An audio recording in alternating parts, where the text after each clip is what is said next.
Hi guys, welcome back to my channel. I hope you're having a great day so far. That sounded a bit like Tawny the Tiger, if you remember him. So today I wanted to talk to you about things I started to do that upped my makeup game. So I started watching YouTube, I don't know, like 5 years ago, I guess.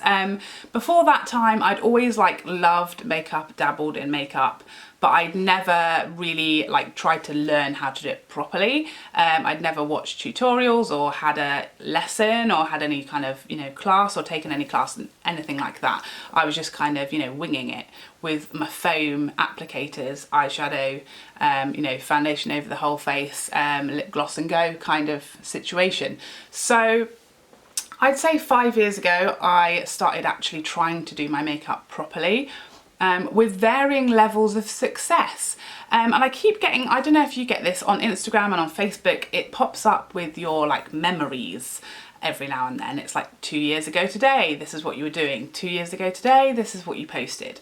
And every time this happens, I'm like, oh dear. And it's just got me thinking about what changes have I made in the last couple of years that has really taken my makeup from a 3 or a 4 to maybe a 7 on some days, maybe. So yeah, I definitely feel like my makeup game over the last couple of years has really improved, and it's not things that, people would have gasped and been horrified about, maybe some of them, but there are definitely, certainly to my eye, there are differences in the last couple of years, things that I've changed, things that I've learned, things that I've started doing that have really made a big difference to the outcome of my overall makeup. And I wanted to share with you what those are, because they're things we can all do. They are changes we can all make if you feel the same way that I do. And I know that the before photos that are going to pop up throughout this video, I know they're not horrifying. Some of them might be, depending how kind you are. But some of them I'm like, okay. Yeah, they're varying degrees of horrifying, let's put it that way. Some of them are very subtle, but to me, I can see it now, what I was doing wrong. So let's get started. The first thing I did that undoubtedly made the world of difference, the biggest difference of anything else I'm going to talk about, and that is that I got my eyebrows microbladed. Now, I don't think my eyebrows are perfect now, but they're certainly way better now than they were a few years ago. And your eyebrows make such a big difference to your face, such a big difference to your makeup, to your face, to life, to the outcome of the world. They make a big difference. So you can see the difference now and before I had my eyebrows microbladed. The main issue I had is that, I went through the 90s, and so I had definite, very thin 90s brows, as in my natural brow, the hair that I naturally have left on my face.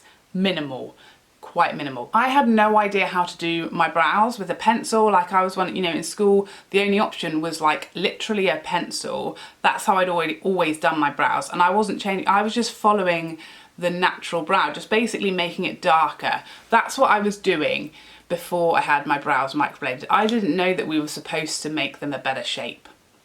I didn't know that. And even though I watched lots of brow tutorials, nothing worked, couldn't do it, mine never looked like theirs looked, tried everything. And then I decided the answer to all my prayers is to have them microbladed. So I did that a very long time ago now, maybe it's even 3 years. It was towards the beginning of my YouTube journey, so it must have been 2 years ago that I had them microbladed. So there's nothing left of it now. I only had it done that one time. It is very expensive. I'm not saying you have to go and get your eyebrows microbladed in order to have nice brows. But for me, when I just did not know what I was doing, could not make them look good, didn't know what shape to follow, they just gave me an incredible stencil, which allowed me to learn what shape worked for me and what flattered my face, and where to go with the pencil, basically.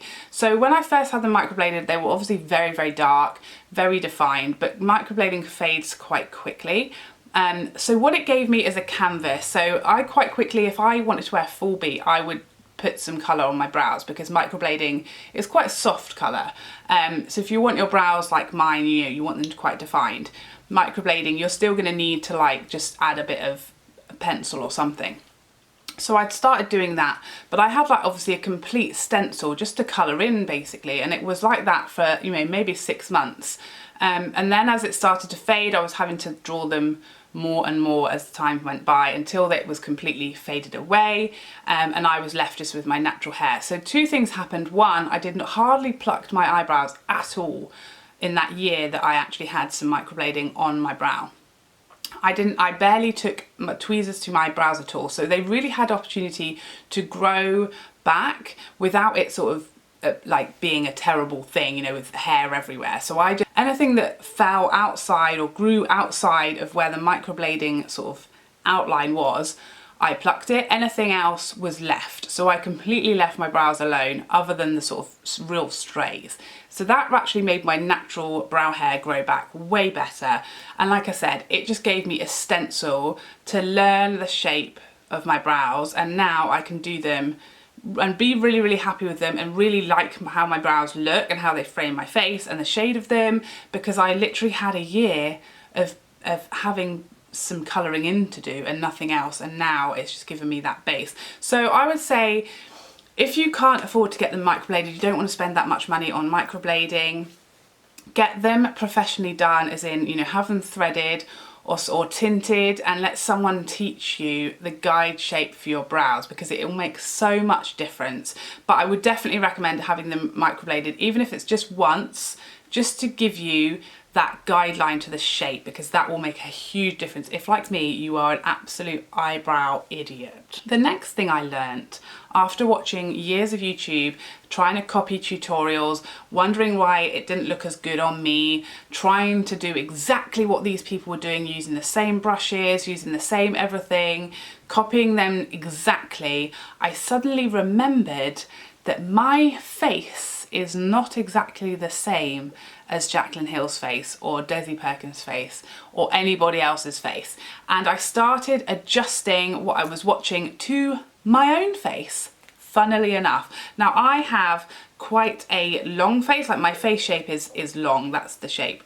Whenever I say this, people are like, no it's not, and I'm like, I'm not trying to insult myself, that's just a fact. It's not like a derogatory thing, that is just my face shape, that's all it is. I have a long face shape.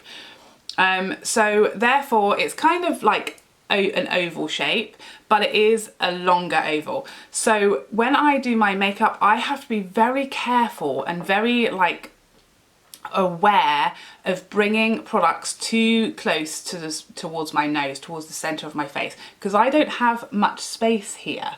There is like barely any width to my cheek basically. So I have to keep things back towards my ears, otherwise things come in way too far and look crazy and unblended, and just, you know, they basically join my nose. The other thing I have to be careful of is keeping things high, because if I bring contour, bronzer, blush too low, it makes my face look even longer, so it exaggerates my face shape. So again, I have to adjust to that. Instead of placing things where other people who might have a round face or a heart-shaped face, where they're placing their product should not be where I'm placing my product. I've got to tailor things and learn my own face shape. It also applies the same thing to my eyes. I have hooded eyes. I don't know if you can see. Let's zoom. People think when I do my eye makeup that I don't have hooded eyes, because I will lean back and lift up my eyebrows and then they don't look hooded. But if I look forward, you can see that you can barely see my lid. I have fairly hooded eyes. So when I'm watching makeup tutorials, what I used to do is I would do my eyeshadow as I was being told, you know, put this shade in the crease, you know, blah, blah, blah. And what I would find is you can't see any of my eyeshadow. As soon as I open my eye, you can't see eyeshadow. So it would just kind of make my eyes look smaller. It would look like I hadn't done anything, even though I probably spent an hour trying to do eyeshadow. And I learned quickly by, one, realising that what was going on with my eyes was that I had hooded eyes.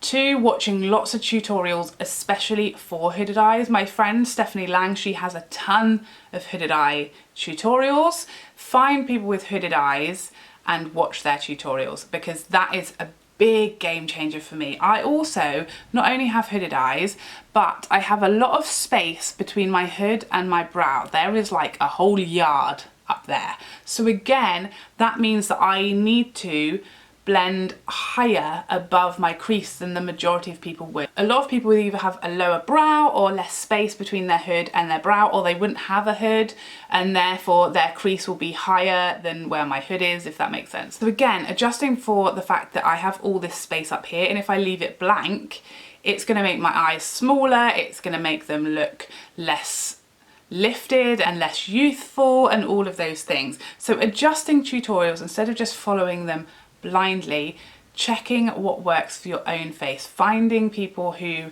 do tutorials that have a similar face shape, eye shape, or skin issues or skin type to your own, and that is going to make a really big difference, or just adjusting any tutorial to your own face shape. The third thing is undertones and depth of skin tones, and this is one that for me was a real issue, because I find that there are very few people on YouTube who have a similar skin tone to me. People are either generally a lot fairer skinned than me or much deeper skinned than me. There are way less, I find personally, people that I watch who have that sort of medium to tanned skin tone, especially my summer skin tone. And even in the winter, a lot of the people I watch will have fairer winter skin than I do. So again, using the same products, and again, being new, when I was new watching YouTube videos, people always look far lighter skinned on camera than they are in real life because of lights and lighting and cameras and all of that stuff. If I turned all of my lights off, you wouldn't be able to see me, but you can see how much darker my skin looks without all of the bright lights. So I would watch YouTube and think I was the same shade as somebody, use the same products, use the same shade, and it'd be completely off on me. I think the other issue I have a lot of the time is that foundation undertones don't match me well. If I wear warm tones, like straight yellow warm tones, they look really yellow on me, or orange. If I wear cool tones, they make me look very grey and ashen. And if I wear neutrals, they work probably the best. If there aren't olive tones, neutral is probably my first choice after that, but a lot of neutrals pull pink. So again, I have that same problem, because lots of neutrals actually aren't real neutrals. They pull one way or the other. And my skin really isn't neutral. It is warm, but it isn't yellow. So again, an issue that I have is learning my undertones, understanding what olive tones look like, what foundations match those nicely. Like, I don't really have a choice when I'm reviewing foundations. A lot of the time people will say, oh, that's not your shade, it's too warm for you, or that's the completely wrong shade for you. And I know, but it is actually the best shade there is for me, because a lot of the time the undertones don't work for me. So in real life, I wouldn't buy a foundation that doesn't match my tones, or is way off, or is way too warm for me. But obviously when I'm reviewing foundations, I just have to kind of pick one that will do for the review. So one, learning my undertones and understanding them. And the other side of that is learning the depth of my skin and not trying to use products that are too light or too dark for my current skin situation. So I previously used to have winter foundations and summer foundations, but that was it. And now I have winter bronzers, summer bronzers, winter blushes, summer blushes, winter concealers, summer concealers, because my skin tone changes so much between winter and summer. It's like 6 MAC shades or something between my summer and my winter shade.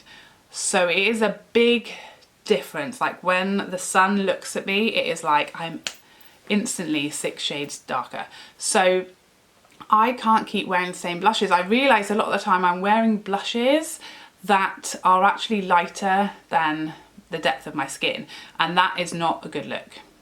Same thing goes for highlights. A lot of the time I'd be using the same highlight in the summer that I wore in the winter, and it's now leaving a cast and a stripe on my face that it wouldn't have done in the winter. So yeah, all of those things, look at adjusting for your skin tone. Look at actually whether this highlight is close to your skin tone. If it's going to leave a colour on your face, because some people might want, you know, a pink tone or something to their highlight, but most people won't want highlight to look like a stripe or a streak, which even if you really blend something, if the colour is much too light or too dark for you, it's going to do that, and it's going to look bonkers when you're looking straight on. And this definitely applies to lip colours as well, especially when you're talking about nudes. So obviously a nude in the summer, when I'm very tan, needs to be a lot darker than the nudes I wear in the winter. Like if I wear the same shades, suddenly my lips are the same colour as my face. I get foundation lips. Even though that colour worked for me in the winter, it doesn't work for me in the summer. A classic one is Max Dough that I loved in the winter, and I tried to wear it in the summer and it's literally the exact colour of my face, and that then becomes a no-no. The next thing is actually working within the time that I have. This is a huge one for me, because some days I wake up and I want to do a full beat, a full glam, a full eye makeup like today, but I've got 15 minutes or 20 minutes or 10 minutes or no minutes because I've got a school run or I've got whatever I've got going on, and I will try and do things and then end up doing them rushed. I feel like people always say, you know, if you're in a rush, don't try and do winged liner, because most people find winged liner tricky and time consuming and not something that you should ever rush. But I feel like that way about all makeup. If you have 10 minutes, whack on some CC cream and maybe do some brows and mascara and run out the door. If I've got 2 hours, do a full beat. If I'm somewhere in the middle, make a compromise. But I feel like just having things planned out and knowing how much time you've got and therefore what you're going to do, rather than just starting to do your makeup and then running out of time and it being like half done, or having to like mismatch, so you've got a really mega dramatic eye and then all you've got time for is foundation, things like that. I feel like I used to do that so much. Like if I had 10 minutes, I'd put on a really full coverage foundation, and then I didn't have the time to do concealer, bronzer, powder, blush to balance everything out that you need to do if you're wearing a really full coverage foundation. So I'd end up with like the face of a piece of paper, all completely flat and one-dimensional. And the same thing goes if you have a really long amount of time and you just want to do a quick something. Again, plan it out, decide what you want to do ahead of time depending on the time that you've got. I now have got like all different sort of go-to routines depending on whether I have 5 minutes, 10 minutes, or half an hour or more. I know these are my go-to products. These are the go-to steps I'm gonna either do or miss out depending on how much time I have today. That also takes a lot of the stress away, you know? The last, but by no means least thing that has made a huge difference, not necessarily even to the outcome of my makeup, but to how easy it is to do things as well as the outcome of my makeup, and that is tools. Tools. Mainly I'm talking about brushes. So you don't have to spend thousands of pounds on brushes. I don't think. I have some great brushes that are really affordable, but it's having the right brushes for the right job, and that will make your life so much easier if you have, you know, a crease brush, a smaller crease brush, a flat lid brush, a detailed brush for your eyes. If you have a special, you know, made for bronzer brush that is, again, works with your face. If you have a bigger face, you'll need a bigger bronzer brush. If you have a narrower face, you need a smaller bronzer brush so you can be more detailed. You know, a highlight brush that works for the way you like to do your highlight. A blush brush, again, that's smaller or bigger depending on where you place your blush and how much blush you want and how dense or lightly packed it is, depending on whether you like a lot of blush or if you've got very fair skin and you need a really light hand. All of these things will make a huge difference to your makeup when you figure out what brushes work for your face and for your needs. Same thing, I now have a little mixing tray that I got from My Kit Co. Everyone always asks me, and it's no longer on Beauty Bay, but it was made by My Kit Co. And it's a little silver tray that I can mix things on. I've got a little spatula. All of those things that really just help you to do everything a little bit better, a little bit more precisely. Those things are really going to make a big difference to, one, the ease of doing things, and 2, the outcome that you get. So there you have it. I hope you enjoyed this video. I hope you found some of these things helpful. I would love to know what you guys have changed or started doing or stopped doing that has really upped your makeup game in the comments down below. I need all the tips, all of the tips and help I can get. I don't know if you just heard that, but my tummy really rumbled, so I guess it's time to go have breakfast. I would love to see you in the next video. Otherwise, take care for now. Bye bye bye bye bye.